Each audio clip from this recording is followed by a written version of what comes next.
Bom, boa tarde, pessoal. Sejam todas, todos bem-vindas, bem-vindos, bem-vindes. Vocês já me conhecem, eu me chamo Sara Eslin, trabalho no Instituto Polis.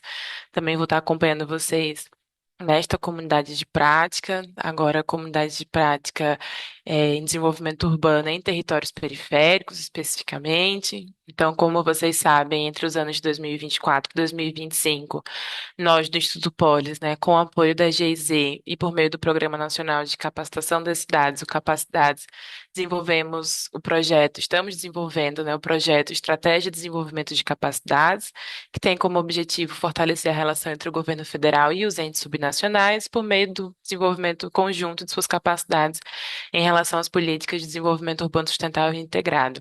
Então, é parte desse projeto as comunidades de prática. Finalizamos lindamente semana passada a primeira comunidade de prática em desenvolvimento urbano integrado. E o que antes éramos em um grupo maior, agora nos dividimos para a comunidade de prática, essa em territórios periféricos e uma outra em áreas centrais.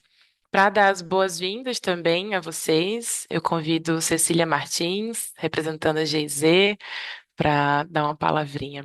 Cecília. Obrigada, Sara. Olá a todas e todos.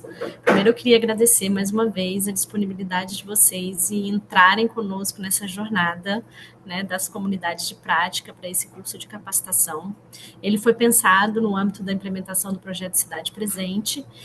E o território periférico, ele é uma prioridade, né, para esse projeto. Ele continua sendo para uma nova etapa que a gente vai começar a partir de setembro, né? Então, a gente vai continuar trabalhando com os territórios periféricos.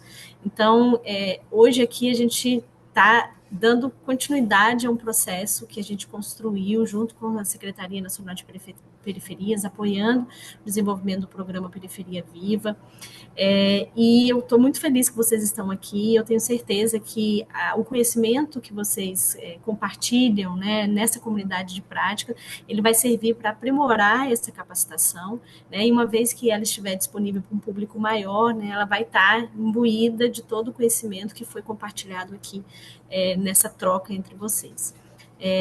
Então, mais uma vez, obrigada. Eu agradeço também a participação, né, da equipe do Instituto Polis e também toda a cooperação com a Secretaria Nacional de Periferia. Sem vocês, a gente não teria tido o sucesso dessa comunidade.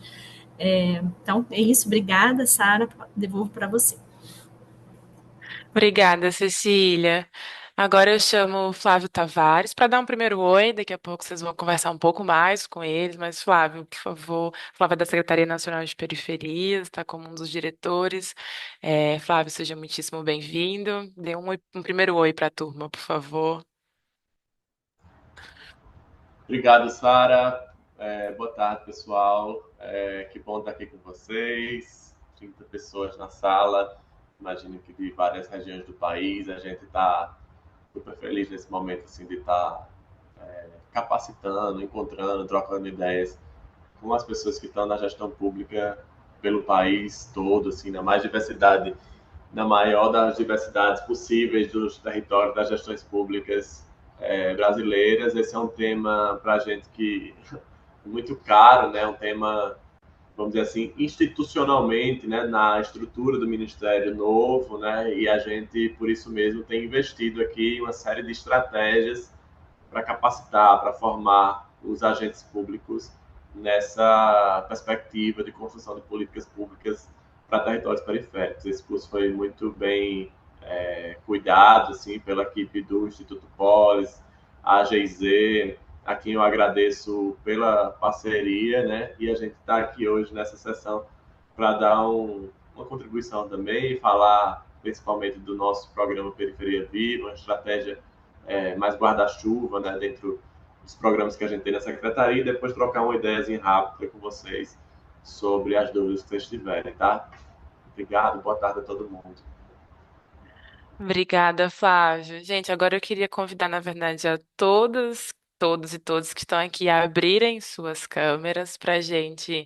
Sei que ainda vai entrar mais pessoas, mas para a gente já fazer nossa fotinha de abertura, registrar esse momento, aproveitando que estamos aqui com a presença de Cecília, de Flávio, de outras pessoas da equipe GZ. as quais a gente também agradece. Vi que Letícia está por aqui. Quem quiser dar um oi, fique à vontade. Vi que temos Letícia e Júlia, da GZ, estão por aqui. Tem Indira, também da Secretaria Nacional de Periferias. Então, muito bem-vindas e muito obrigada pela presença. Peço que Alice e Bárbara façam uma fotinha com o grupo todo. Por favor, nos sinalizem quando for para sorrir. No 3, hein? Tá bom? 1, 2, 3 e sorriam.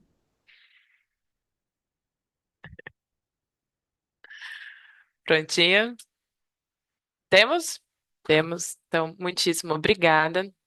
Gente, as aberturas dessa vez, né, ela mais breve, também para a gente ter um momento, acho que a gente poder se debruçar nesse próximo momento, a presença de Flávio e a apresentação que ele nos traz, uma presença que, obviamente, a gente fica muitíssimo feliz e que vocês demandaram, então a gente também ficou feliz que fosse uma demanda de vocês, tanto da Secretaria Nacional de Periferias, como para a SNDUM, né, que estará na outra comunidade de prática, mas que bom que a gente conseguiu alinhar essas agendas, ter a presença aqui de Flávio hoje. Então, é uma abertura mais simples, mais breve, porque a gente já se conhece de maneira mais aprofundada de uma outra comunidade de prática. Estamos aí nessa trajetória há aproximadamente um mês. É, Então, vou passar a palavra para Flávio. Ele vai nos trazer uma apresentação com algumas questões que vocês já nos tinham sinalizado na outra comunidade de prática. Reforço que fiquem à vontade para no chat trazer comentários e perguntas e dúvidas. Então, esse é um momento bem especial. A gente espera que vocês consigam aproveitar bastante a presença da Secretaria Nacional de Periferias aqui com a gente, hoje representada por Flávio. Flávio, a turma está contigo agora. Obrigado, Sara, de novo. Vou compartilhar a tela aqui, gente, para já passar imediatamente aqui para a apresentação e depois eu vou tentar ser bem breve nela para a gente poder trocar mais depois. Deixa eu botar aqui para vocês me verem. Deixa eu ver se vocês conseguem. Opa. Estão conseguindo ver? Sim, estamos. Joia. Bom, um roteiro rápido, né? Eu vou falar um pouco rapidamente dessa perspectiva de criação da Secretaria, né, Nacional de Periferias. Depois explicar um pouquinho sobre esse departamento que eu dirijo hoje, o Departamento de Regularização, Urbanização Integrada e Qualificação de Territórios Periféricos. E dar uma atenção mais especial no programa Periferia Viva, tanto na estratégia de urbanização de favelas, quanto do CEP para Todos, que eu acho que pode ser interessante para vocês entenderem aqui nesse contexto. Tá? Bom, primeiramente, eu acho que é importante todo mundo localizar, certamente no curso, de uma maneira geral, todo mundo já tem ciência desses dados, mas eu acho que é sempre importante a gente reforçar, para a gente saber de que universo a gente está falando, de que dimensão a gente está falando, né, no nosso país, desse desafio que é cuidar dessa população periférica. Hoje, os dados atualizados que a gente tem do censo, recentemente divulgados em relação às favelas e comunidades urbanas, são de 12.348 territórios desses no país, né? Quase 8% da população vive nesses lugares. E isso diz, né, diretamente, propriamente, sobre essa agenda institucional, essa agenda política, essa agenda de governo colocada, que é essa importância de combater as desigualdades e investir nas políticas sociais como prioridade, esse chavão, né, vamos dizer assim, emblemático que se utiliza de colocar os pobres no orçamento, de alguma maneira se traduz nesses programas, nessas políticas que eu vou especificar aqui para vocês. Bom, primeira coisa que eu acho que é importante é a gente lembrar que quando a secretaria foi criada, né, havia uma latência nessa necessidade urgente de se retomar os investimentos em políticas urbanas, porque as condições de vida tinham sido muito pioradas, né, ao longo do último ciclo político que a gente teve aqui. Primeiro porque a gente passou por uma crise econômica, política, social, além de que também a gente teve um impacto forte, né, nas mudanças climáticas, né, nesses territórios que afetam o mundo inteiro, mas afetam de maneira desproporcional as pessoas que vivem em periferia. E ainda tivemos a questão da pandemia, né, que afetou também de maneira desproporcional as pessoas que vivem nesses territórios. Então, a gente chega aqui na Secretaria com essa intencionalidade de criar políticas públicas que sejam mais aderentes a esse componente, a esse tipo de população. E aí uma coisa que é fundamental, isso é muito chave, eu acho, nas nossas discussões, no entendimento que a gente vai fazer aqui nas discussões, é a necessidade de permeabilizar o Estado e as políticas públicas, as práticas e as iniciativas que já estão em curso nas periferias. Isso para a gente é fundamental, porque nesse, vamos dizer assim, vácuo de presença do Estado, de institucionalidade ali, surgiram iniciativas muito próprias desses territórios, muitas vezes autogestionárias, aquilo que a gente chama de, muitos pesquisadores chamam de tecnologias sociais que foram criadas, inventadas nesses territórios e que funcionam para dar dimensão à sua vida prática. E é a partir disso que eu acho que a gente precisa extrair componentes para construir um novo tipo de política pública. E, por fim, eu acho que motiva muito a gente resgatar nessa construção o sentido simbólico da presença do Estado nesses territórios, para a gente chegar de maneira física, material, transformando a infraestrutura urbana, que é o nosso know-how aqui dentro do Ministério, mas também a gente dá um sentido simbólico à construção participativa desse processo, para que a transformação na vida das pessoas também seja significativa. Então, a gente hoje está dividido, né, em dois departamentos aqui no Ministério, o Departamento de Mitigação e Prevenção de Riscos e o outro que eu dirijo, que eu já falei para vocês, que eu vou focar mais um pouco, né, a minha apresentação aqui hoje.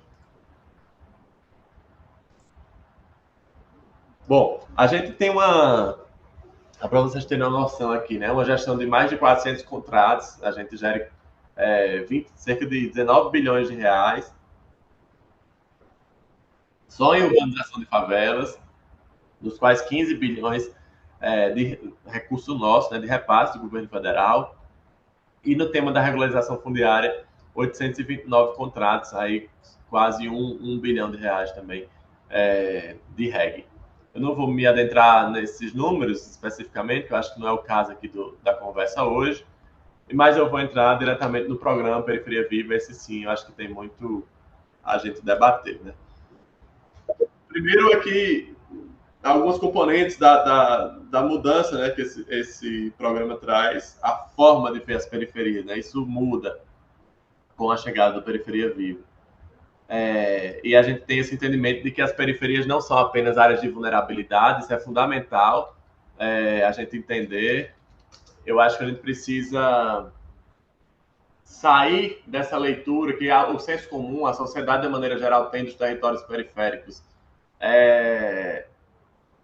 tem a olhar essas periferias, mas a gente precisa entender essa componente que eu falei mais atrás, de potência, de inovação, de resiliência desses territórios e trazer isso para a construção dessas políticas. Então, a gente, a partir desse entendimento, a gente cria algumas estratégias para dialogar com isso, né? Caravana das periferias, o mapa das periferias, o Prêmio Periferia Viva, que eu também não vou entrar em detalhes, mas são estratégias para a gente estar mais próximo, a gente dialogar com essa diversidade do território.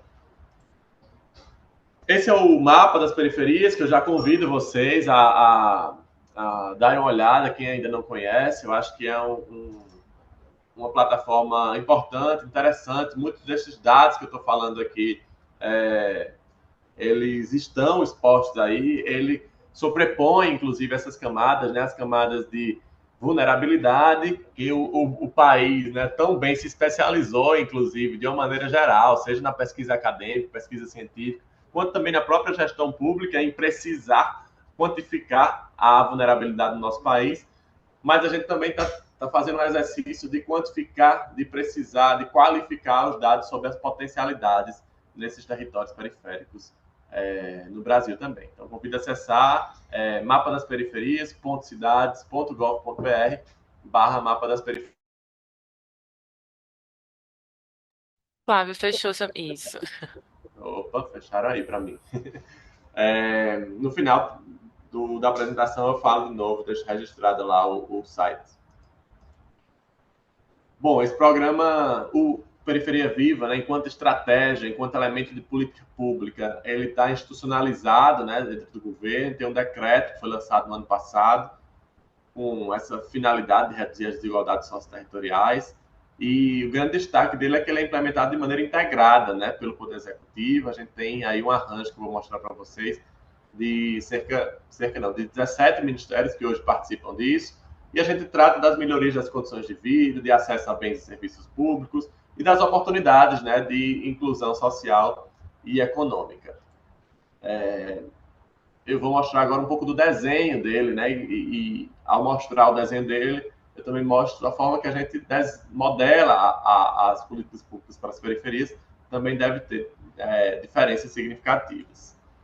A gente tem 4 eixos do programa, a gente sai desse eixo padrão de infraestrutura urbana, que é fundamental, importantíssimo, nossa especialidade, mas também investe em equipamentos sociais, fortalecimento social comunitário, inovação, tecnologia e oportunidades.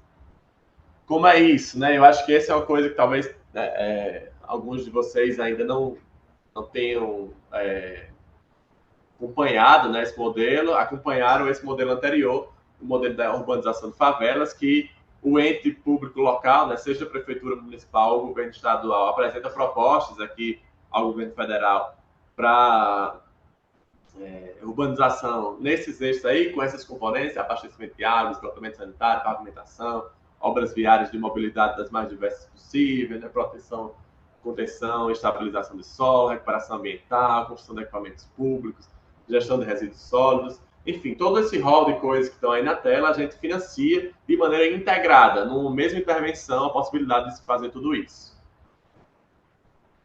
E a gente tem aí esse investimento que o Periferia Viva extrapola para infraestrutura urbana, melhoria habitacional, regularização fundiária e adaptação climática. Esses são os principais eixos que carregam a infraestrutura urbana do programa. E aí a gente, nesse território periférico ilustrativo aqui, né, a gente tem essa mancha aí mais amarelada, que é onde tradicionalmente, né, nós investimos, que é essas áreas de fato as mais precárias, onde há ausência de todos esses componentes, ou a maior parte deles, né. E o que a gente faz é expandir essa mancha para um território periférico que a gente chama de macroárea, onde a gente possibilita, inclusive, fazer uma transição, uma amortização entre esse tecido mais informal, mais precário da cidade, com um tecido mais formal, mais bem dotado de oportunidades de infraestrutura, né? Então, a gente consegue fazer coisas pontuais nessa macroárea para a gente poder integrar esses tecidos.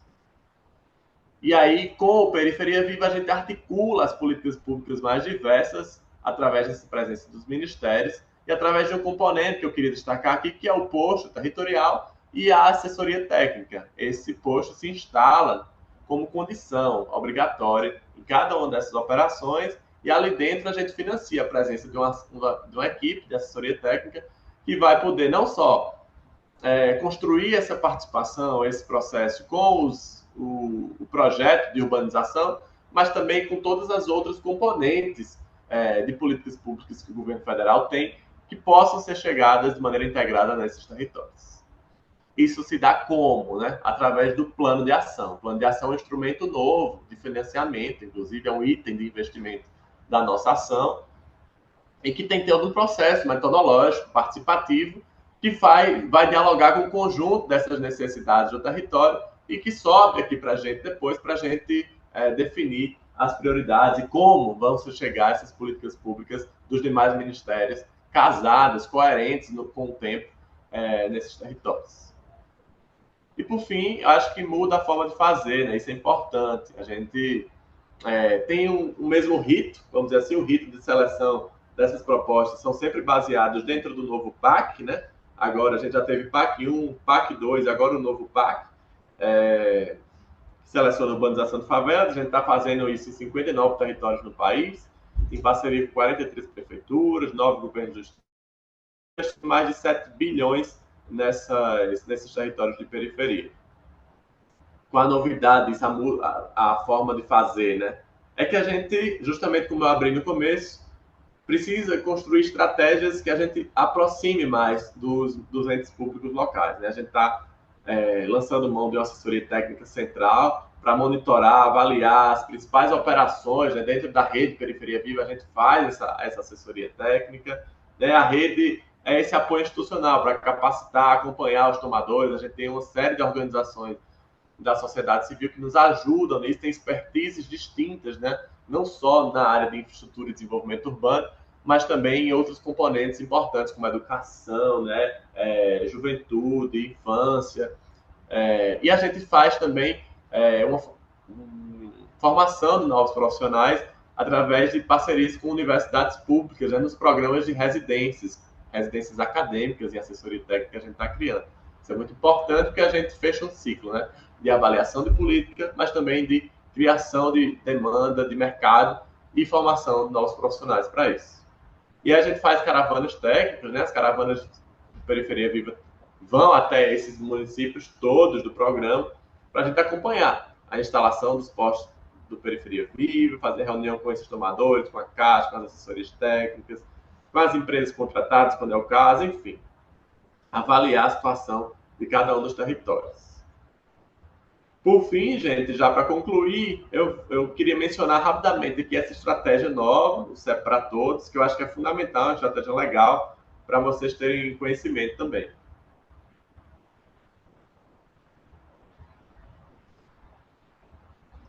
Esse é um programa de iniciativa da Secretaria. A gente tem uma parceria formal com o Ministério das Comunicações, propriamente com os Correios, né, que faz esse vínculo com a gente entre endereçamento e CEPeamento, né? São coisas distintas, mas que estão conjugadas aí dentro do ato, do processo de endereçar um território, seja ele qual for.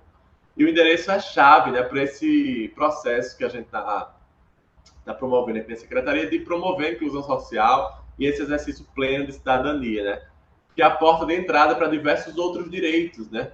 Seja esse o direito à saúde, muitas vezes, porque você, quando não tem um CEP, quando não tem um endereço, não consegue se vincular diretamente àquele território de atenção primária aí, nas UBS, às vezes não consegue matricular o filho naquela escola mais próxima, ou simplesmente ter condição de acessar um emprego, né? Porque você não consegue mostrar ali a sua localização. Então, a gente assinou esse acordo de cooperação técnica com os Correios no ano passado e a gente tem três principais metas à disposição aí. A primeira delas é que todas aquelas 12.348 favelas que eu falei no começo, todas elas no país terão pelo menos um CEP geral. Significa dizer que pelo menos um CEP por polígono, né? Aquela comunidade ali vai ser numerada, codificada com CEP. E a gente vai atender com os 656 municípios e todas essas 16 milhões de pessoas que vivem em favelas e comunidades. A meta 2 é a gente ir em todos os territórios do Periferia Viva e ter um atendimento por logradouro, não necessariamente no polígono, mas avançar até o CEPeamento no nível rua, né? E a garantia com isso nos territórios do Periferia Viva do atendimento postal, né? Porque são distintos. Uma coisa é você ter o CEPeamento, outra coisa é você ter o atendimento postal. Isso a gente vai fazer em 308 favelas e comunidades urbanas, que são aquelas que o Periferia Viva hoje está atendendo. E por fim, na meta 3, a gente quer fazer, né, junto com os Correios, com que 100 favelas e comunidades urbanas tenham a presença dos Correios, efetivamente, garantindo o atendimento postal e de encomendas, né? Então, fechando o ciclo completo, saindo, né, do endereçamento inexistente ou parcial para o endereçamento completo, com CEP por logradouro, com placa de rua, com presença dos Correios ali, presença dos carteiros entregando as coisas, através de soluções que sejam mais inovadoras, mais aderentes para essas populações de periferia. Bom, gente, passei muito rápido, assim, porque eu acho que a gente consegue, nesse momento, também fazer um debate sobre as outras ações que tem no Ministério, né? Regularização fundiária, tem os programas de regularização e melhorias habitacionais, tem muita coisa que a gente pode discutir com vocês. Aí tem os nossos contatos institucionais, meu contato de e-mail direto, e vocês fiquem à vontade agora para a gente fazer perguntas. Muito obrigado. Obrigada a você, Flávio. Muito bom contar com sua presença. Pessoal, a turma, Esse momento agora é com vocês. É o momento em que vocês podem trazer comentários, dúvidas, questões, para a gente conseguir interagir com o Flávio. Então, fiquem à vontade tanto para trazer aqui no chat, quanto para abrir, o microfone, e fazer intervenções, trazer esses comentários, essas dúvidas. Na segunda metade do nosso encontro, a gente vai falar um pouco como é que vai funcionar essa nossa comunidade de prática agora, mas acho que também só para embarcar Flávio e o pessoal também da secretaria e da GZ que estão aqui com a gente, né, presentes. Na primeira comunidade de prática, a gente incentivou, enquanto estudo de caso, que as equipes municipais fossem desenvolvendo leituras territoriais de um lugar mais amplo, assim, olhando para o município como um todo, porque nas inscrições a gente identificou que algumas já tinham noção de, no segundo momento eu quero ir para a comunidade de territórios periféricos, ou não, eu quero ir para as centrais, já tendo definido, inclusive, qual é o território. Algumas trouxeram várias ideias e outras ainda estavam com algo muito abstrato, assim, algo para ser aprofundado. Então, na primeira comunidade de prática, a gente foi aprofundando esse olhar para o território, né, para ir aproximando, assim, partir do município como um todo e ir aproximando essas áreas, de modo que a gente chegasse ao final, né, da comunidade de prática, no último encontro, com uma ideia de projeto para desenvolver aqui nessa comunidade de prática, no caso, né, das equipes que vão trabalhar com territórios periféricos. Essa comunidade de prática, então, a gente vai desenvolver um projeto, e aí, obviamente, né, a gente tem um pouco mais, acho que é um pouco menos de um mês de encontro, que dá em torno de 5 encontros contando com esse.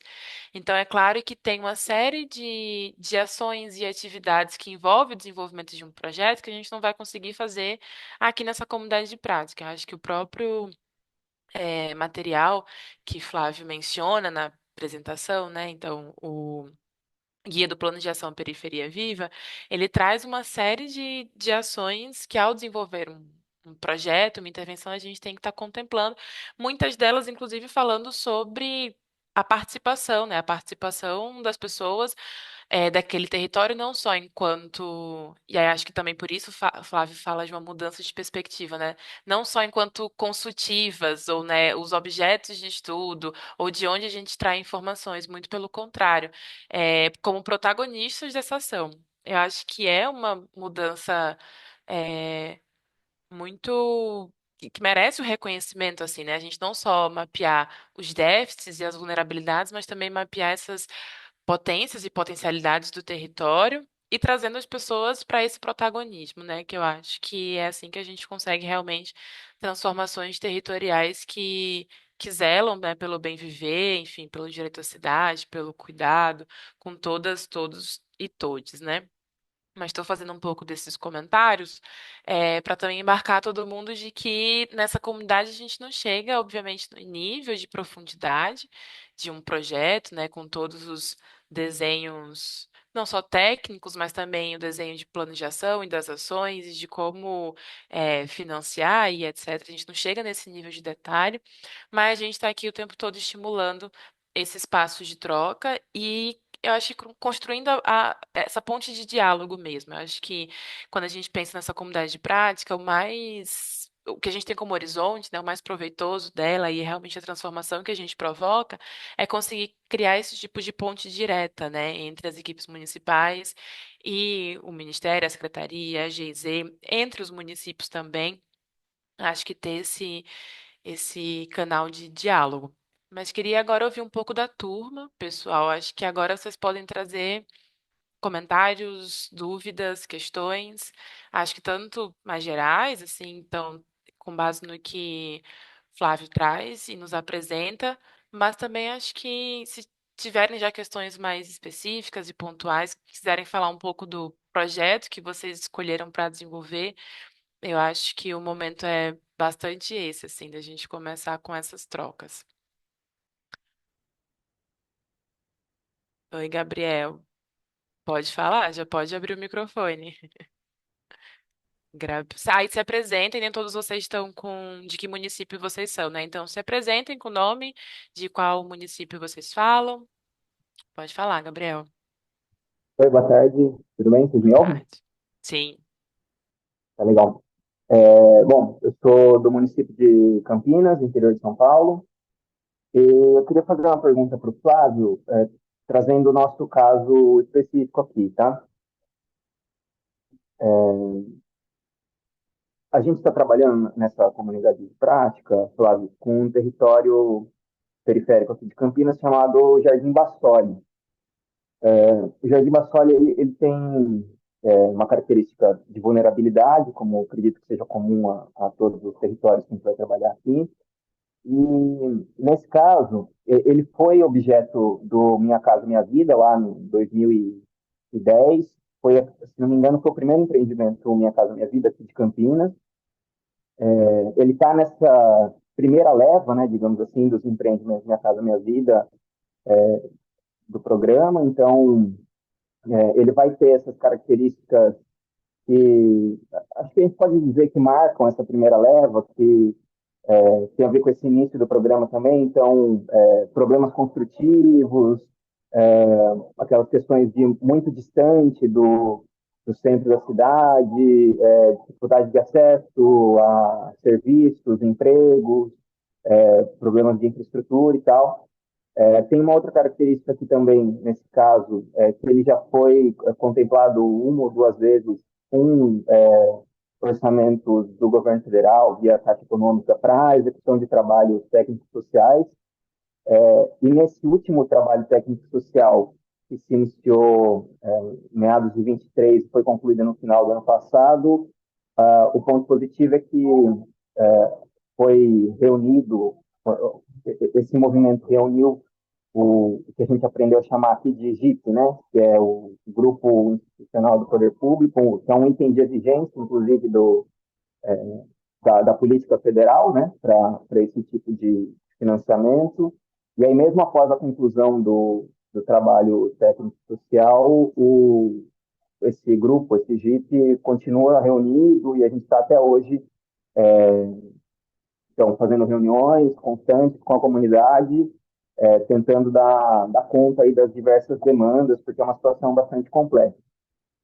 Feito esse contexto, o que eu queria perguntar para o Flávio é se, no âmbito aí da secretaria, se vocês têm tido um olhar para casos onde não há uma situação de regularização fundiária, mas ainda assim haveria necessidade de algum tipo de aporte, de investimento para melhorias habitacionais.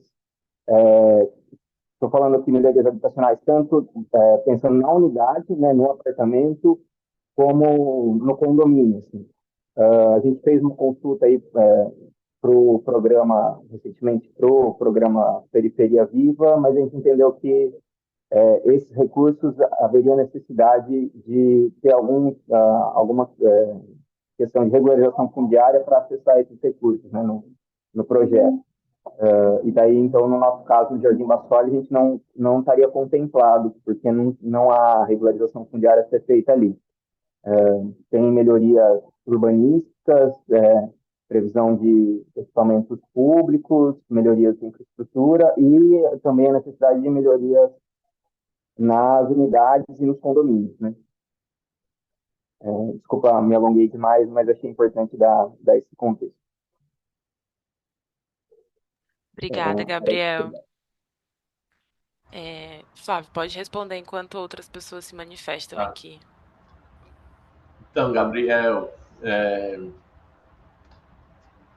o nosso programa, esse que eu falei de Periferia Viva, né, Urbanização de Favelas, ele se caracteriza, né, nessa agenda de urbanização integrada mesmo, quando se tem a necessidade de articular essas políticas públicas, esses itens de investimento, seja esgotamento, saneamento, melhoria habitacional, produção habitacional, recuperação ambiental, enfim. Não necessariamente precisam ter todos, não. Regularização fundiária é um dos possíveis, mas precisa ter uma articulação entre essas possibilidades de itens de investimento. Então, a primeira coisa que eu posso dizer sim, se a área já é regularizada, não há um impedimento de se enviar propostas para o programa Periferia Viva, não, de maneira nenhuma, tá? Os outros elementos são passíveis, sim, de investimento. Só se for um investimento isolado. Aí, se for só produção habitacional, por exemplo, não aceita esse programa, porque aí tem um programa específico, que é o próprio Minha Casa Minha Vida, para fazer a produção habitacional. Se for só pavimentação, por exemplo, não aceita também, porque tem um programa específico na Secretaria de Mobilidade para pavimentação e para outras obras específicas de infraestrutura viária. E assim por diante. Quando tem a característica que é integrado, não necessariamente que envolva a regularização fundiária, mas se envolver também, é passível de financiamento. Quando a gente está falando só da melhoria habitacional individual, só a unidade habitacional, né, a gente também tem programas para isso. Né? A gente está, inclusive, revisando para lançar um programa específico. A gente deve lançar nos próximos meses uma chamada específica, mais uma, né, para a melhoria habitacional. A gente tem hoje o programa Regularização. O Periferia Viva tem a modalidade de regularização e melhorias. Essa roda a partir de vamos dizer assim, outra esteira, né? Não a partir do recursos de OGU, né, Orçamento Geral da União, ou FGTS, quando é financiamento, mas roda através do FDS, que é o Fundo de Desenvolvimento Social. Esse fundo é um fundo que permite que a gente financie as melhorias e a regularização fundiária, juntas ou separadas, através de agentes promotores. O que significa isso? Significa que empresas ou OSCs, agora a gente está fazendo essa mudança, inclusive normativa, para permitir que OSCs, ou seja, entidades sem fins lucrativos, possam também ser promotoras, elas apresentam proposta. Então, a gente vai ter uma chamada específica para isso. Esse é um site, você já vai ver os normativos para isso. Os que já estão disponíveis, a gente vai lançar nova chamada e novos normativos também. E aí eu acho que vale você dar uma olhada também, porque é bem legal. Eu já posso dar um spoiler aqui, que a gente está desenvolvendo agora é uma chamada mais voltada para a melhoria habitacional no componente do banheiro. Né? O presidente tem falado muito isso, de que esse é um problema latente no país, nas áreas mais precárias, tanto rural quanto urbano, é mais rural, é verdade, esse problema da ausência do banheiro, mas a gente tem muito nas periferias brasileiras a ausência do banheiro, a gente está modelando esse programa, essa chamada agora de melhorias habitacionais para sanar esse déficit. Boa, Flávio. Gente, alguém mais com dúvidas, questões, comentários, vontade de interagir? Pode falar, Robson.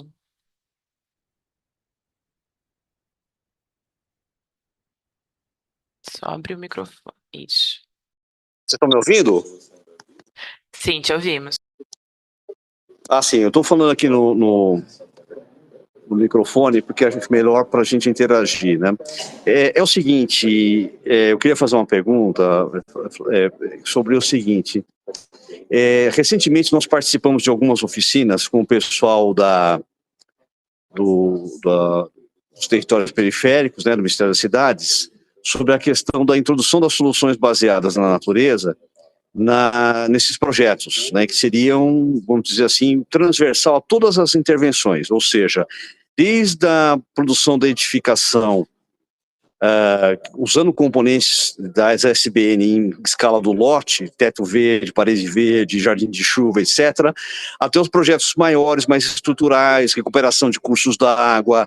Eu vi que você mostrou ali um pouco intervenções na produção de parques, praças, né, em áreas que são densamente ocupadas e povoadas, com densidades assim que superam até 50 mil habitantes por quilômetro quadrado.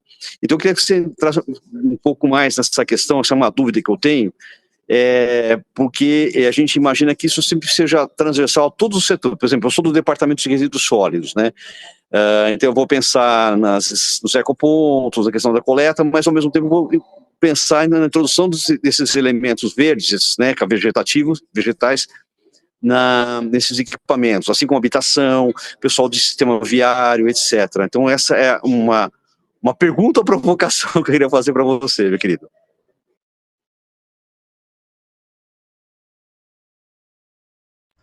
Oi, Robson, valeu, obrigado pela pergunta. De fato, essa é uma agenda fundamental, assim, uma agenda contemporânea, né? Uma agenda que já passou do tempo de ser prioridade, a gente entende isso como absolutamente relevante mesmo. É também por isso, inclusive, que ao ser criada a Secretaria de Periferias, se criou esse departamento específico de prevenção e mitigação de riscos, né? Você falou aí que tem que participou, né, de alguma coisa aí com as SBNs, de fato, porque esse departamento está imbricado aqui com nós, mas é um departamento que não é o que eu cuido, que eu dirijo especificamente, então não vou poder ser tão preciso exatamente nas respostas, mas o que eu posso dizer é que essas são agendas irmãs. A gente tem especialmente agora, né, desde desse governo, né, quando criou o departamento também, uma ação orçamentária específica para isso, para promover e para financiar soluções baseadas na natureza.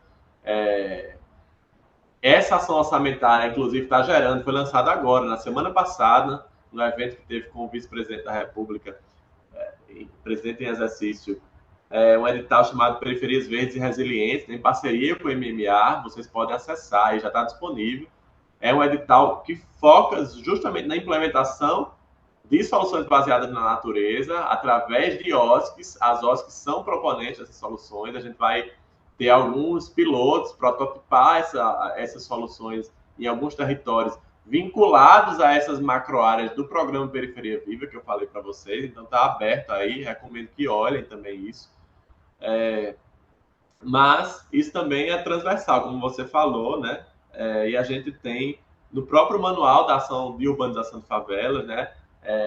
Atualizamos ele assim que chegamos também aqui na gestão, para a gente inserir, né, grifar ou calibrar essa questão das soluções baseadas na natureza, da questão da adaptação climática de uma maneira geral, para a gente pontuar mais, né? Projetos que estejam mais aderentes a esses componentes são projetos mais bem pontuados, são projetos mais relevantes, são projetos, portanto, mais passíveis de serem selecionados nas seleções do novo PAC aqui na Secretaria.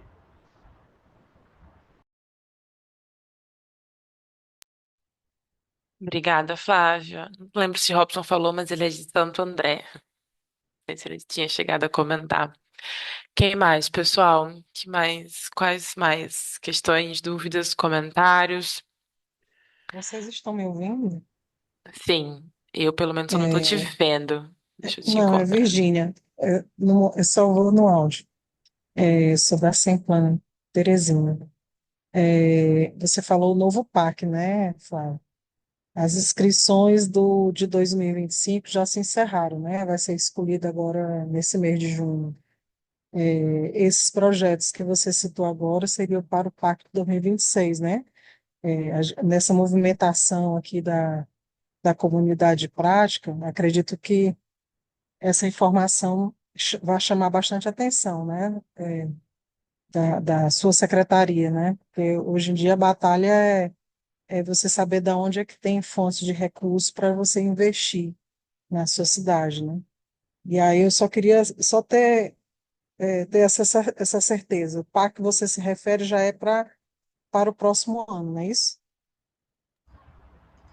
Não, Virginia, na verdade, assim, abriu a seleção do novo PAC e ela algumas já se encerraram, de fato. Aqueles que são com recursos do Orçamento Geral da União, OGU, que a gente chama, que são aqueles não reembolsáveis, né, que seja o dinheiro dado na prática, de fato se encerraram. Se encerraram, salvo engano, 30 de março.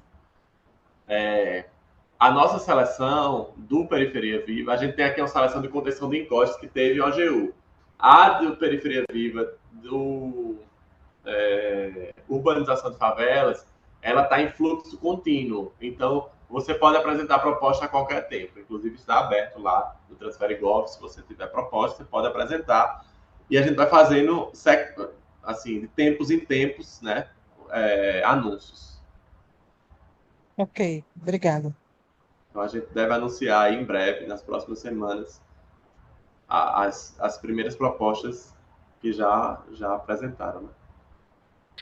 Na biblioteca, pessoal das nossas comunidades de prática, a gente tem tentado disponibilizar ou os materiais diretamente ou os links, então, em que vocês podem acessar guias, manuais informativos, e acho que a gente pode, de repente, tentar tornar mais evidente aquilo que diz respeito ao Periferia Viva, nesse sentido do fluxo contínuo, né? Como é algo que está aberto de maneira sem ter essas chamadas específicas, né? Um calendário que abre e fecha, enfim, há a possibilidade de, em tempo, vocês, inclusive, estarem desenvolvendo a partir dessa comunidade de prática, né? O que vocês startarem, começarem aqui, vocês seguirem, então a gente pode tentar deixar mais nítido esses materiais. E vocês podem aproveitar também os encontros com outras educadoras e educadores. Então, a partir do que vocês observarem esses materiais e surgir de dúvida, né, de como, de repente, trabalhar o projeto para que ele possa, de repente,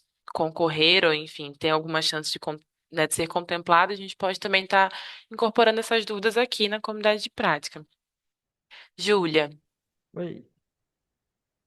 Oi, vocês estão me ouvindo? sim. Tudo bem, Flávio? Eu tive um pouquinho de problema com a internet, então, assim, eu não sei se eu vou acabar te perguntando uma coisa que você já citou.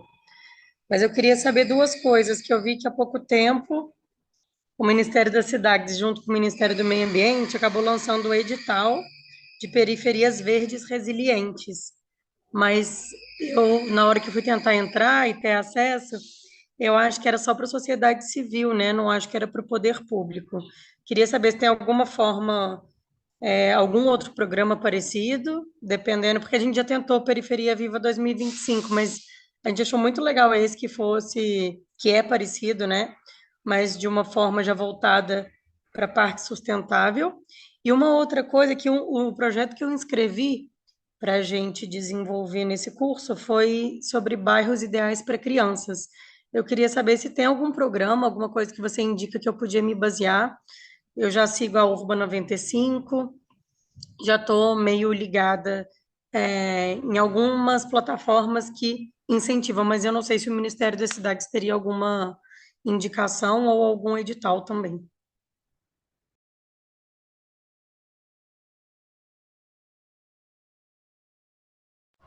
Júlia, foi esse que eu mencionei, talvez sua internet tenha falhado aí. É o Cidades Verdes e Resiliência, sim, ele está aberto agora, é uma parceria com o MMA e, de fato, neste edital especificamente, só as OSCs que podem ser proponentes. Não significa dizer que os órgãos públicos estão apartados dessa interlocução. Pelo contrário, eles necessariamente precisam estar imbricados nisso, porque é uma intervenção, uma execução de obra, vai ter implementação na prática, e todas as áreas precisam ser submetidas à anuência do poder executivo local e, obviamente, a gente incentiva que isso seja trabalhado de maneira conjunta, né? Agora, para este edital, o recorte são áreas onde já estão tendo operações de urbanização de favelas, a partir, vamos dizer assim, da nucleação de um raio de abrangência desse território do Periferia Viva. Então, Juiz de Fora, eu não me recordo agora se está entre os 59 territórios do programa. Posso dar uma checada aqui. Acho que não, né? Mas, de todo modo, está aberta a seleção 2025. Vocês apresentaram proposta, a gente está analisando aqui para nas próximas semanas também divulgar o resultado. Oi, Sara. E, em relação a questão da primeira infância, né? A Urban 95 é um bom guia, né? Uma instituição que a gente tem. Eu, particularmente, converso com alguns dos atores, sei do trabalho legal que eles têm desenvolvido. Aqui nós não temos nenhum guia específico para esse tema, né? Obviamente, propostas, projetos que são aderentes a essa componente, certamente são projetos mais qualificados, e significa que são projetos que também, ao mesmo tempo, são mais pontuados nas nossas seleções de uma maneira geral. Talvez, e aí precisaria checar com os colegas da Secretaria Nacional de Desenvolvimento Urbano e Metropolitano, né, a SNDU, possa ter mais informações em relação a formações, capacitações ou outras coisas do tipo no tema.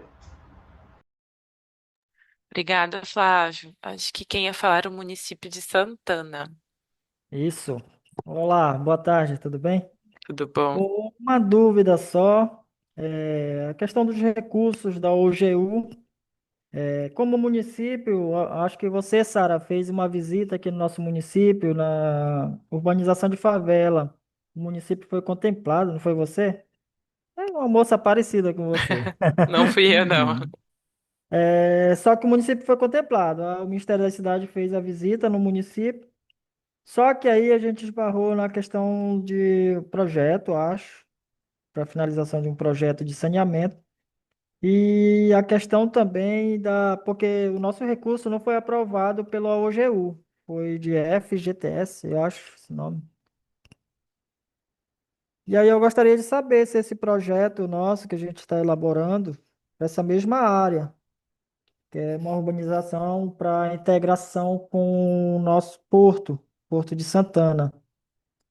Porque a gente só tem uma via de acesso hoje, para a gente ter acesso, duas vias de acesso para acessar o porto.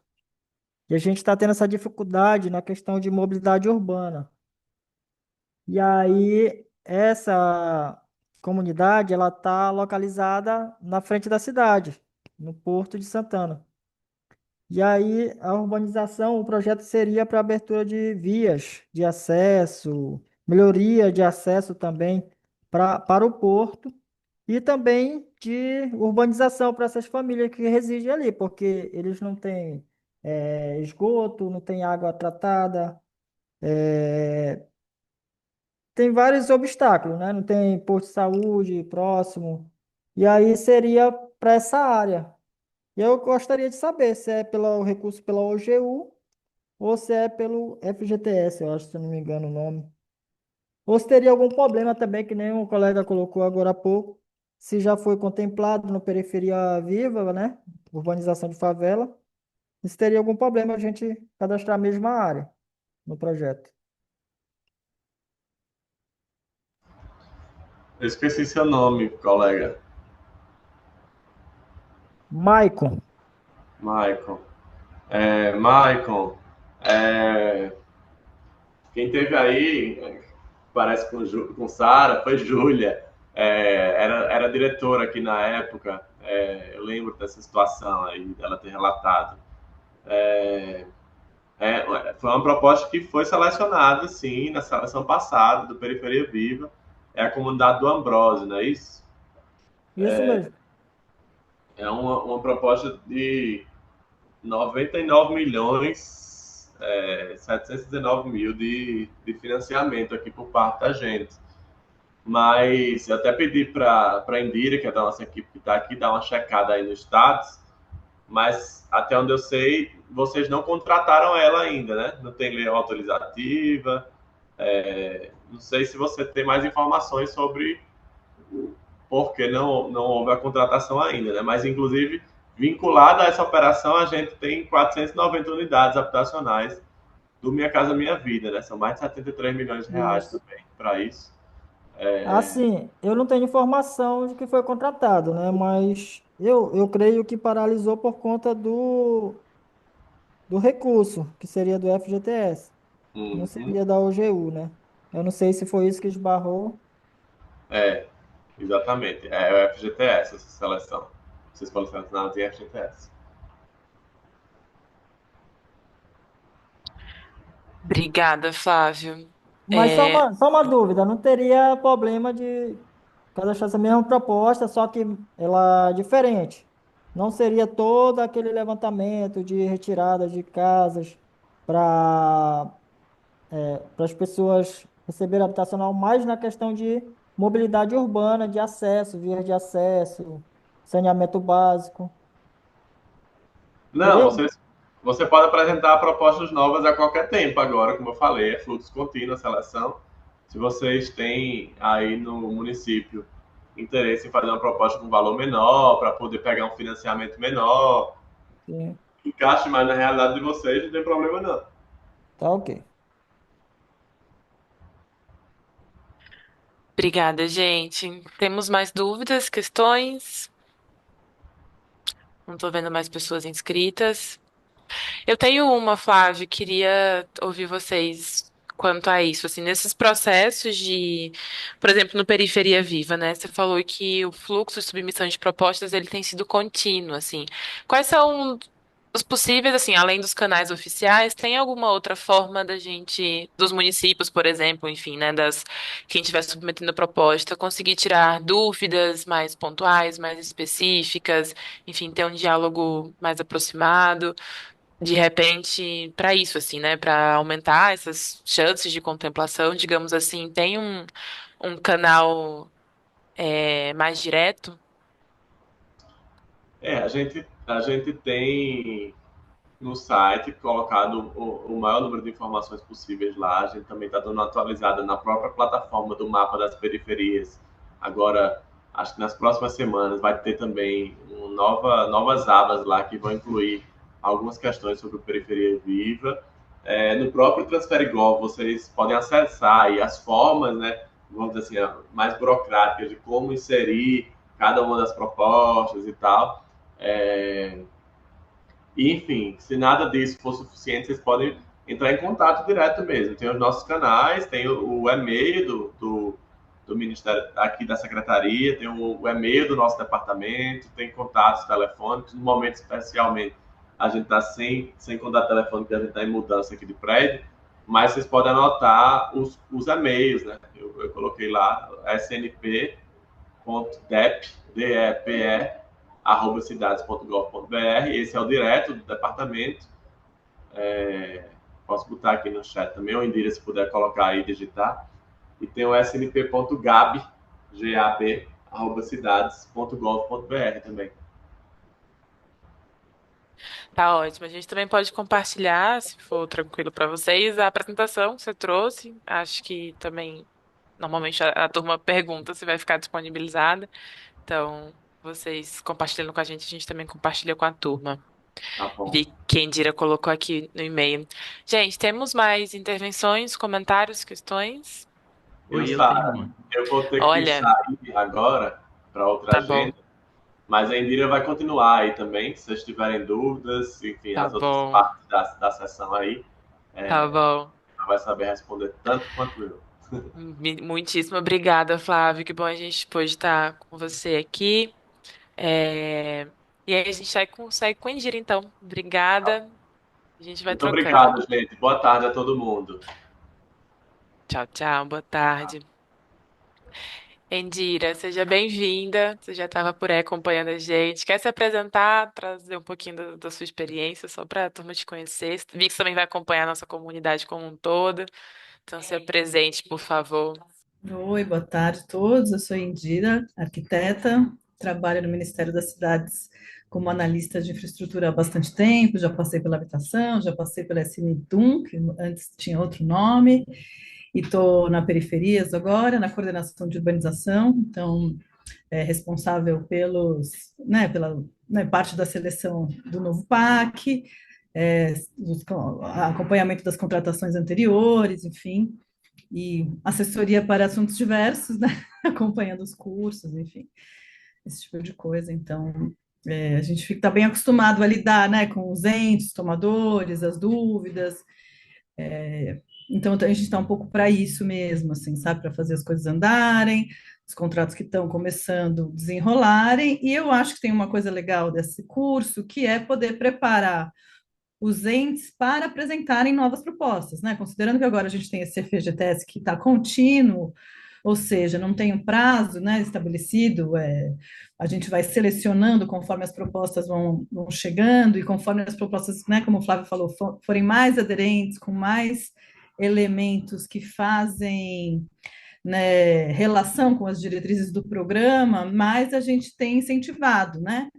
E, e tentado ampliar o valor do recurso, né, do FGTS, no caso, o financiamento, para viabilizar essas propostas. Então, a gente espera, tem expectativa de receber propostas cada vez mais qualificadas para a gente poder selecionar e propostas que sejam viáveis, né, para a obra andar. Então é isso. Bom curso aí para todos. Obrigada, Indira. Eu tinha escutado duas outras pessoas querendo fazer intervenções, vou abrir para elas. Quem somos? Que tinham aberto o microfone ainda quando o Flávio estava aqui. Foi eu. Eu quem? Nome, município, Eu. por favor. É o Júlio de Narandiba. Pode falar. É, e vamos lá, minha dúvida, eu acho que ela é. A gente sabe que a gente tem que ter o domínio da propriedade para fazer intervenção e tudo mais, né? Vocês estão me ouvindo? Sim, estamos te ouvindo. Então, no nosso caso, a proposta inicial, pelo menos para na minha cabeça aqui, até levei para o prefeito, era da gente fazer um parque linear, alagável, né? A princípio, ela é na área mais ajusante da cidade, que toda essa água ela deságua ali, é tanto a superficial quanto a subterrânea. Se a gente não conseguir chegar nesse consenso, né, evoluir nesse plano desse parque, a ideia era tentar pelo menos fazer a implantação do sistema TSBN, né, técnicas compensatórias, porque além de ser o local da dissipação da água, ali é uma área de APP e começa um curso d'água. A minha pergunta é o seguinte: eu conseguiria fazer a desapropriação? Ela poderia estar dentro desse programa, a desapropriação da área para fazer essa intervenção?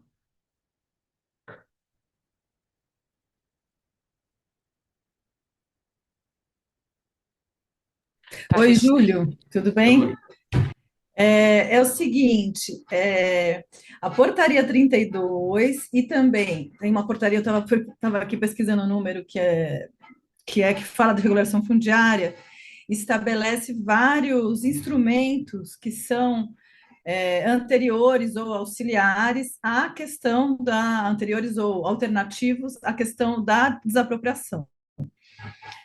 Existem muitos instrumentos que podem ser usados, né? Porque imagino que seja uma área de APP, enfim, para fazer a viabilidade, digamos, da intervenção em termos fundiários, entendeu? Mas, se for uma propriedade privada, no qual seja necessária a desapropriação, a gente tem um dos itens de financiamento é a aquisição de terreno. E aí a gente prioriza, lógico, a aquisição de terrenos para, quando necessários, para equipamento, para produção habitacional, às vezes para, se vai se tornar uma área pública, podem ter outros instrumentos alternativos, mas no limite pode ser a desapropriação também. O que eu estou querendo dizer é que sim, que dá para você fazer vários estudos para ver quais os instrumentos que são melhores para se aplicar nessa área, e, em caso de ser necessária a desapropriação, existe um item de investimento destinado a isso, que pode ser Certo. usado. Então, na Com ocasião, lógico, com as avaliações da Caixa e tudo mais, né? sim, na ocasião a gente tem. O pleito seria fazer essa desapropriação para já fazer a intervenção como um todo. A intervenção transversal, né? Que vai de encontro à regularidade ambiental, à mobilidade urbana e tudo mais. Então, se a gente tiver condição de fazer, a intenção é fazer. Sim, então eu acho que não deve deixar de apresentar a proposta por conta disso, entendeu? Acho que deve ser apresentar Entendi. a proposta e ao longo da intervenção dá para ser estudado dentro do projeto de regulação fundiária quais as estratégias mais interessantes para essa área. Tranquilo. Entende? A portaria que eu citei, a portaria que regula sobre o novo PAC, né, que é a portaria interministerial 32 de 2024. Eu vou pesquisar aqui e ponho aqui no chat o numerinho direitinho para vocês. Tá bom, E a obrigado. portaria que eu mencionei da regulação fundiária, eu também, assim que eu encontrar o número, eu ponho aqui. Obrigada, Indira. Obrigada, Júlio. Tínhamos mais uma pessoa, não tínhamos? Querendo fazer uma intervenção? Ou era apenas Júlio? Estamos contemplados por hoje, então, gente. Porque se sim, sigo para uma outra parte do nosso encontro, que é oficialmente apresentar como é que vai ser nossa comunidade de prática e tentar chegar apresentar um entendimento, assim, de que quando terminarmos a comunidade de prática, estamos prontos para submeter o projeto a, por exemplo, o Periferia Viva? Não, provavelmente não estaremos, né? Acho que os nossos 5 encontros, a gente tem 5 encontros com vocês, esse sendo um deles, é, e não. acho que desenvolver aqui, as atividades que a gente vai desenvolver aqui, elas não são suficientes para a gente conseguir elaborar uma proposta que já esteja assim, pronta para a gente terminar a comunidade de prática e submetê-la. Mas, então, qual é nosso objetivo? É tirar as dúvidas latentes desse processo, são quais são os pontos de dificuldade de elaboração de uma proposta. é, e a gente conseguir traçar essa ponte de diálogo mesmo. Vou compartilhar minha tela com vocês, porque aí acho que consigo ilustrar um pouco melhor do que a gente vai estar tratando aqui. E abro para dúvidas logo em seguida. Mas só para a gente embarcar no que vai acontecer nesses próximos encontros, então.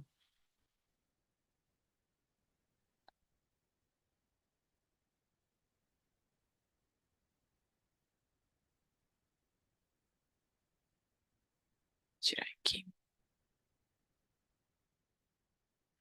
Vocês veem minha tela em tela cheia, minha apresentação. Sim? Sim, Obrigada. Então, novamente, bem-vindas, bem-vindos e bem-vindes a essa comunidade de prática, desenvolvimento urbano integrado em territórios periféricos. Como eu falei, né, é uma iniciativa que tem apoio da GIZ, por meio do Programa Nacional de Capacitação das Cidades, então do Capacidades, do Ministério das Cidades. E a gente tem desenvolvido esse projeto entre os anos de 2024 e 2025, né? É um projeto que ele tem três grandes etapas, assim. Primeiro, a revisão crítica do próprio Programa Nacional de Capacidades, Programa Nacional de Capacitação das Cidades, a produção de três cursos EAD, que vocês têm tido acesso dentro dessas comunidades de prática. Então, vocês já realizaram o primeiro, que era o Desenvolvimento Urbano Integrado, e vão realizar agora um outro, que é especificamente em territórios periféricos, e a ativação de três comunidades de prática. Vocês já participaram de uma, estão participando dessa aqui agora, que estamos abrindo, né, fazendo a abertura hoje.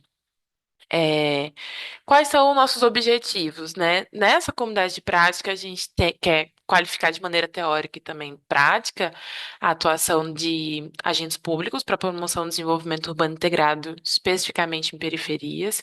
Então, a gente está desde introduzindo os conceitos e experiências relativas às identidades periféricas no espaço urbano, apresentando temas que aprofundam, né, sobre esse viver, estar e circular na cidade, a partir dos territórios periféricos, sempre correlacionando com a prática cotidiana.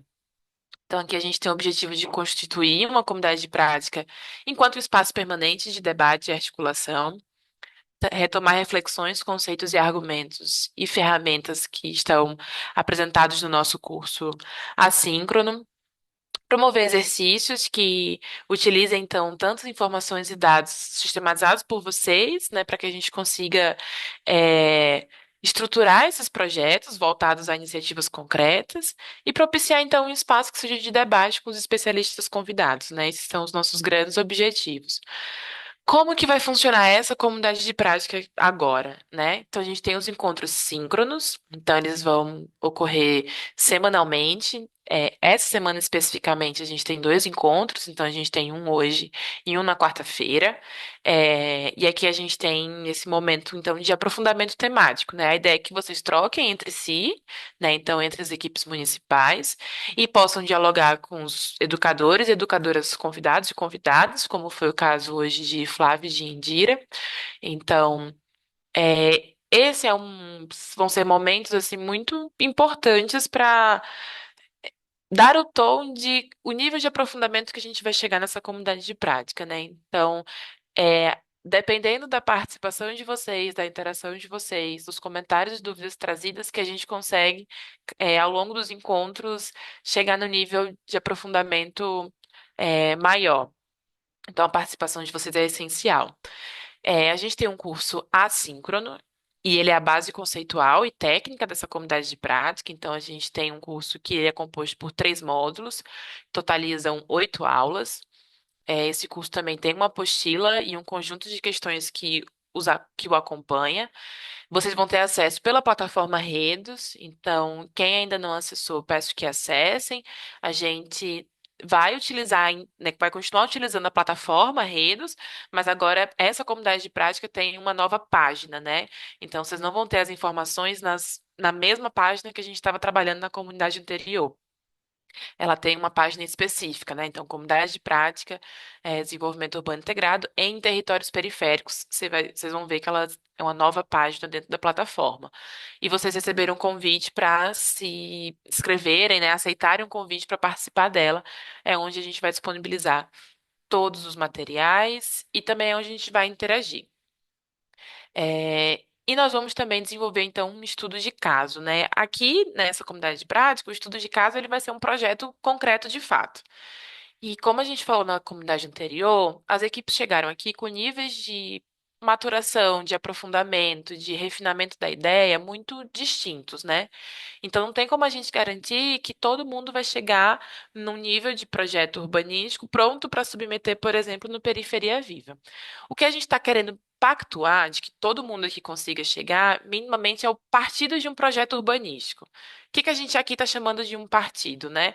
Então, uma estrutura em que a gente tenha o perímetro de intervenção caracterizado, né, em todas as suas dimensões e nuances, enfim, uma caracterização mais detalhada do perímetro, um programa de necessidades, então todas as ações que esse projeto vai contemplar, uma setorização dessas ações, então, espacializando nesse território, nessa comunidade, enfim, nessa área onde vai estar cada ação do meu projeto, e o mapeamento dos próximos passos. O que é que a gente está chamando de mapeamento dos próximos passos? O que é que a gente vai fazer em curto prazo? Então, eu vou montar um GT que ele ainda não existe, eu vou falar com um grupo de lideranças da comunidade que eu ainda não dialoguei, eu preciso dialogar. É, Curto prazo. Médio prazo, vou desenvolver o que aqui a gente começou enquanto partido, enquanto estudo preliminar, vou desenvolver e fazer os projetos técnicos de fato, para conseguir submeter a proposta. Vou buscar a aprovação desse projeto nos programas federais, para num médio para longo prazo conseguir implementar. Então, a gente achou importante trazer esse mapeamento dos próximos passos, para que, terminando essa comunidade de prática, a gente tenha ali mais ou menos definido o que cada equipe vai precisar desenvolver, né, para chegar realmente num projeto.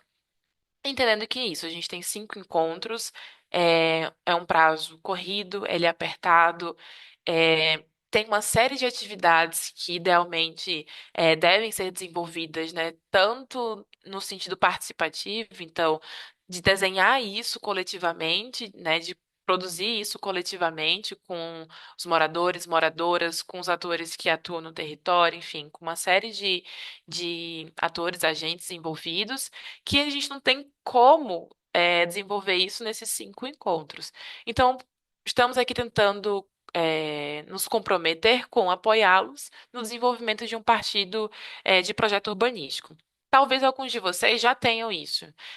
Como a gente foi conversando aqui com Indira e com Flávio, alguns de vocês, inclusive, já submeteram uma proposta, por exemplo, e estão aí em vias de aprovação, ou de devolutiva, ou de adaptação, de, enfim, alterações necessárias.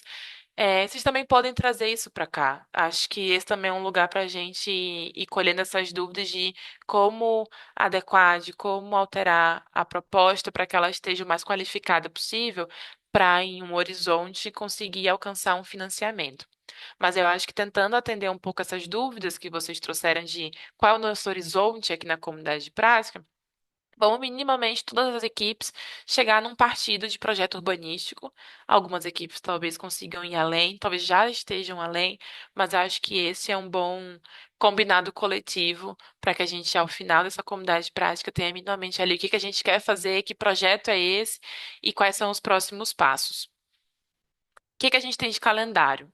Essa é uma comunidade mais enxuta que a comunidade anterior. Então, a gente tem esse encontro de hoje, 9 de junho, em que a gente está com a Secretaria Nacional de Periferias. Entre hoje e amanhã, vocês vão ter acesso ao primeiro módulo do curso, Desenvolvimento Urbano Integrado em Territórios Periféricos.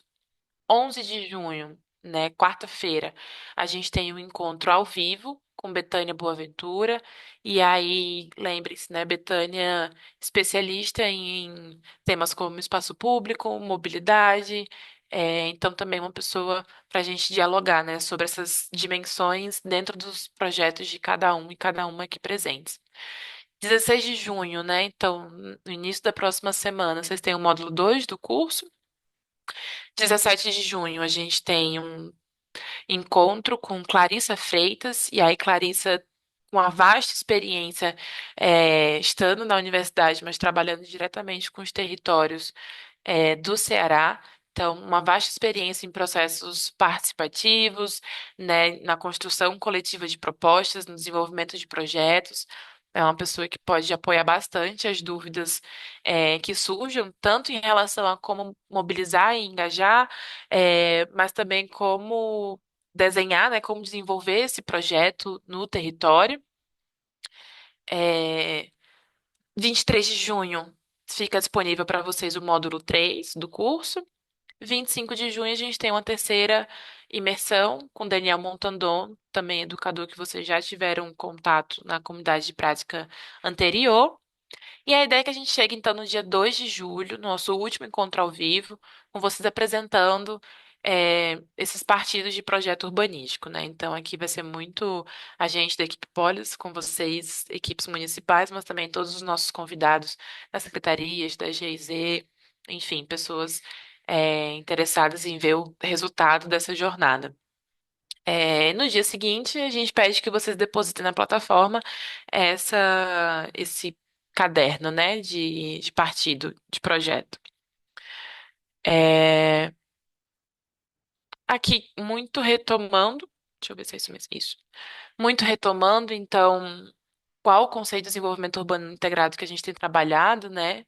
A gente está falando desse processo que ele é coordenado de articulação de políticas públicas, planos, programas, projetos setoriais nas cidades, de integração multinível de melhoria no desenho urbano num determinado território, de modo então a viabilizar a urbanização inclusiva, resiliente, próspera, sustentável. É uma importante ferramenta de transformação, né, nos quadros de desigualdade e degradação ambiental das cidades. O que um projeto de desenvolvimento urbano integrado precisa contemplar, né?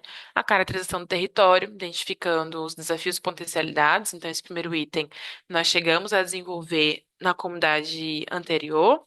E a concepção urbanística pretendida, que demonstra a qualificação do desenho urbano, que é o que a gente começa aqui, a gente não fecha aqui, mas é o que a gente começa aqui nessa comunidade de prática.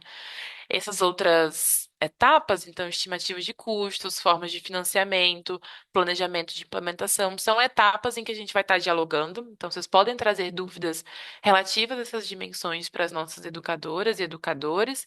É, Podem nos encaminhar dúvidas para o fórum, mas não é o lugar em que a gente aprofunda e fecha, né, esses itens especificamente. Aqui tem referências que a gente tem trabalhado no geral, como caderno de orientação, acho que aqui ainda não está listada o do Periferia Viva, mas a gente vai inserir e disponibilizar para vocês. Gente, temos dúvidas de como vai ser essa comunidade de prática?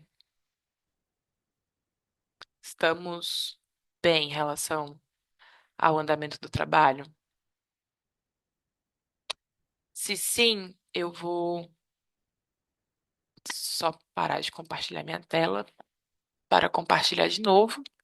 Deixa eu ver aqui.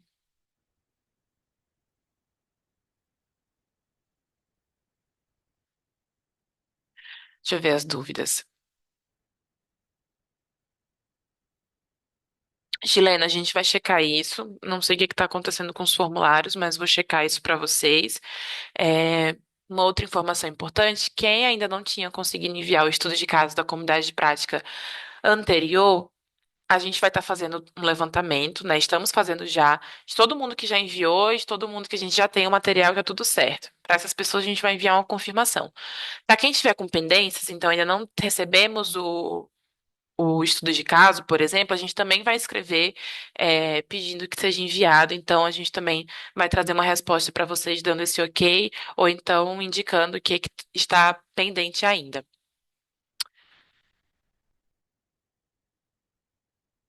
Júlia, acho que foi disparado hoje esse e-mail. Acabou que não foi disparado na sexta.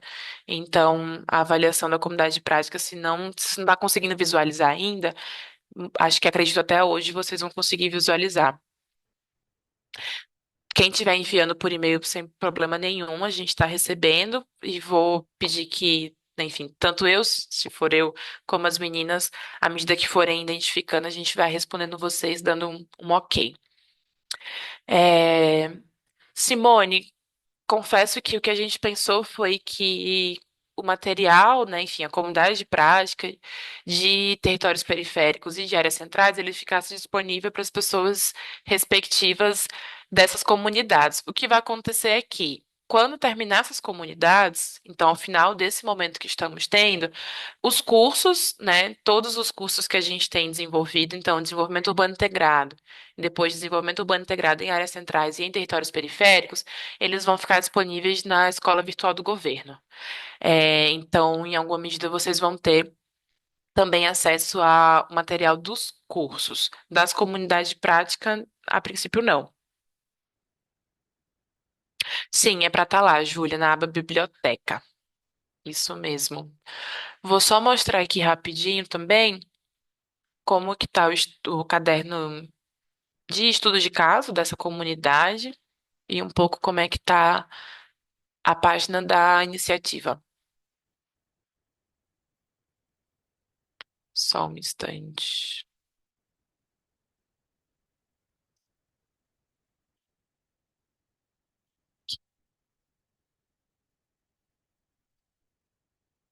Compartilhar. Vocês estão vendo minha tela, né? Essa é a página da comunidade na Redos. É, Então, vocês têm aqui uma visão geral, assim como a outra. Na aba cronograma, vocês vão ter acesso, né, ao que é o nosso calendário e também acesso aos links, acesso às datas importantes. Então, estamos aqui nas boas-vindas, depois detalhamento das propostas, então, a primeira, segunda, terceira imersão e apresentamos os projetos. Vocês vão ter acesso nessa aba a todos esses prazos e links também. Na aba biblioteca, vocês já vão poder ver. Temos documentos e modelos orientadores, é onde vai estar o documento orientador, é onde está o caderno dos estudos de caso que eu vou mostrar logo em seguida. Formulário. Nessa comunidade, para tentar não confundir tanto, tudo que for de formulários de presença, vamos tentar colocar aqui nessa pasta. Então, tanto os formulários de aulas gravadas, vocês vão encontrar aqui, como também o desse estudo, né, do caderno de estudos de caso, também vamos colocar aqui. Então, tudo que for formulários de entrega de material, de frequências de aula, a gente vai concentrar numa pasta só. Aí vocês vão ter uma pasta com as gravações dos encontros, sempre estamos gravando, e dos materiais complementares do módulo 1 e materiais complementares do módulo 2. Agora deixa eu mostrar para vocês como é que está esse caderno de estudos de caso. Tem uma primeira parte em que vocês vão se identificar, então dessa vez com o nome do projeto e a área de intervenção e o município. A gente pede que, de novo, identifiquem a equipe. Em seguida, o nome do projeto e território. Então, insira tanto uma foto que represente seu projeto, quanto um parágrafo que apresente ele. E é que vocês começam a caracterizar esse perímetro de intervenção, né? Então, a partir. E aí é isso. Aqui a gente não vai ter condição de fazer novos levantamentos. Então, vai ser muito a partir de levantamentos pré-existentes, caracterizar essa área. Em seu sistema de mobilidade, espaços livres, saneamento e rede hidrográfica, uso do solo, equipamentos públicos e áreas de risco. Vocês podem contar, por exemplo, tanto com a plataforma GeoRedos, que a gente apresentou para vocês na comunidade passada, e eles vão estar aqui em algum dos nossos encontros, ainda vamos precisar fechar as datas, então é uma possibilidade, quanto também o próprio mapa que Flávio apresentou. Então, talvez não para todos os municípios, mas para alguns municípios vocês consigam informações no mapa das periferias também. Em seguida, vocês podem inserir uma imagem desse perímetro de intervenção, e aí, se já existir mapas desse perímetro, colocar. Se não, pode ser uma imagem de satélite, enfim, um Google Maps que seja, em que a gente coloque a imagem de satélite e recorte que área de intervenção é essa.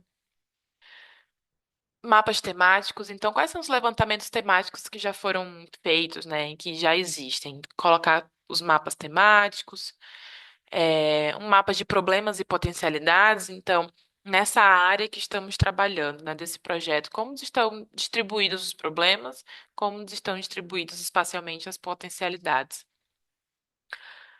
Tudo isso para a gente ir desenvolvendo ao longo dos 5 encontros, né? Não é tudo de uma vez. Como diferentes atores e setores têm disputado esse território, então a gente também tem aqui algumas perguntas. Como esse território aparece ou já apareceu em estratégias municipais anteriores? Quais outros projetos e intervenções estão previstos para esse mesmo território? Então, além daqueles que vocês estão propondo, tem outros projetos e intervenções para esse mesmo território? Quais são eles, né? E aqui vocês podem inserir tanto texto, mas também evidências como reportagens, fotos e dados. Qual a estratégia de comunicação e engajamento para essa intervenção? Então, como que vocês estão comunicando ela tanto internamente na gestão quanto externamente com a população? Já chegou a algum nível de comunicação para a população? Como que isso está acontecendo? Qual o programa de necessidades? E aqui vai ter uns textos orientadores, né, do que é um programa de necessidades nesse caso aqui para gente. Que tipo de função urbana a gente tem que contemplar num programa de necessidades? E aí é que tentar inserir um mapa ou imagem mostrando como estão espacializados esse programa de necessidades. Então, em cima da imagem da minha área de intervenção, onde eu estou prevendo cada ação desse projeto. E o mapeamento dos próximos passos, né? Então, aqui a gente colocou um acesso para vocês é, ao caderno de orientação. Ih, esse link tá errado, perdão, gente. Deixa eu abrir aqui. Esse aqui, na verdade.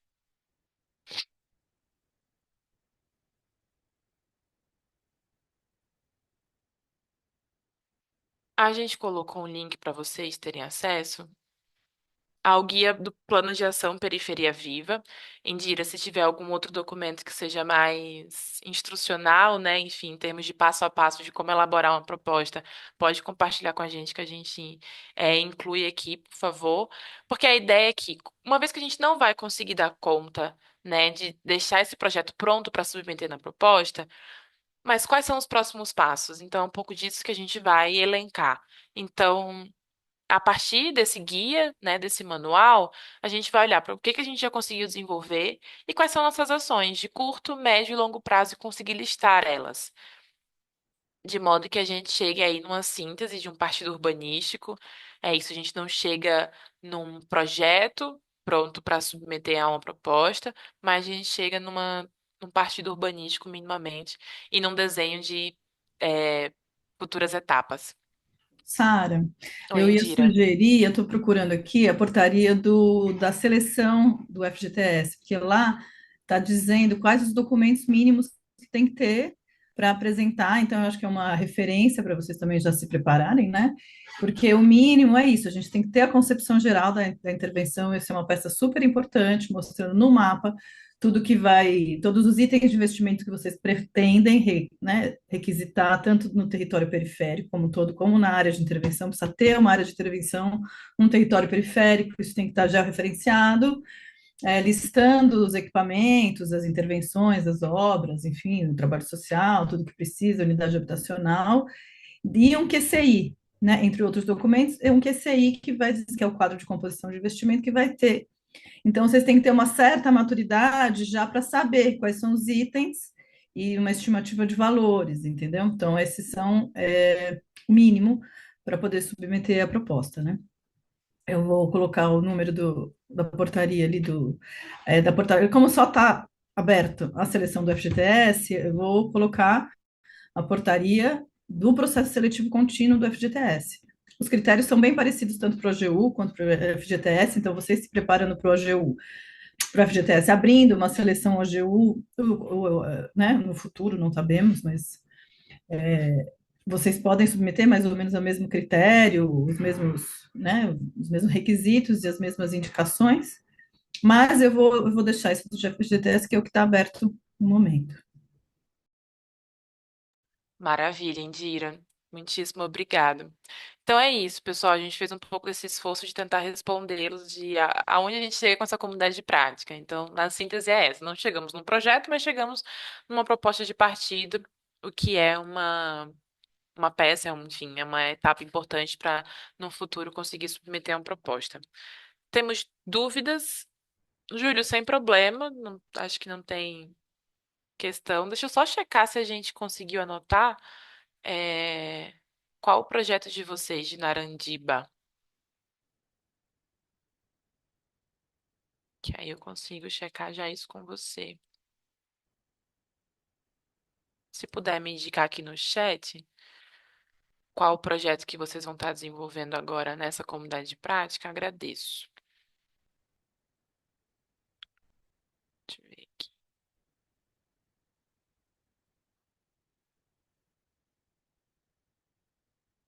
Ah, Naranjiba, já temos sim, um projeto de parque linear empregando soluções baseadas na natureza. É, maravilha, gente. Então, não tendo mais dúvidas, como seguimos, né? Então, quais os nossos próximos passos? Vocês vão receber um comunicado, recebendo esse. A gente confirma por e-mail, Luzia, mas a indicação do projeto a gente já tem aqui. Se não me engano, vocês responderam sim. Só não lembro, não confirmei o estudo, o caderno, né, do estudo de caso, mas a gente escreve para vocês. Bom, quarta-feira a gente tem um próximo encontro, mesmo horário, às 3 da tarde, das 3 às 5. Esse encontro a gente vai ter a presença de Betânia Boaventura. Tragam, enfim, dúvidas e questões a partir do que temos de acúmulo da comunidade de prática anterior, mas vocês também vão receber um comunicado, tendo acesso a esse novo caderno de estudo de caso. Vou pedir que vocês preencham, se não me engano, as 3 primeiras páginas de fato, mas a gente também detalha isso na comunidade, é, no comunicado, perdão, isso também vai estar indicado por lá. E é isso, pessoal. Acho que por hoje é só. Ah, um pedido. Quase que eu ia me esquecendo. Nos fóruns, essa comunidade de prática, a gente vai trabalhar com 2 fóruns. Um fórum de dúvidas para os educadores e educadoras, assim como o outro, e um fórum de apresentação dos projetos. Então, eu peço que vocês, terminando esse tempinho que a gente está terminando mais cedo hoje, então a gente vai ter uns 20 minutos, já abram o fórum de apresentação dos projetos e apresentem brevemente projetos de vocês. Então, qual é o projeto que vocês escreveram e uma síntese, coisas assim de 2, 3 linhas, só para não só a gente da equipe ter isso visível, mas também vocês entre si conseguirem é, visualizar os projetos de outros municípios e conseguirem trocar experiências durante esse processo. Que bom, Ellen, que está tudo sendo esclarecedor. Ficamos felizes. É isso, pessoal. Muitíssimo obrigada. A gente se vê próxima quarta-feira, às 3 da tarde.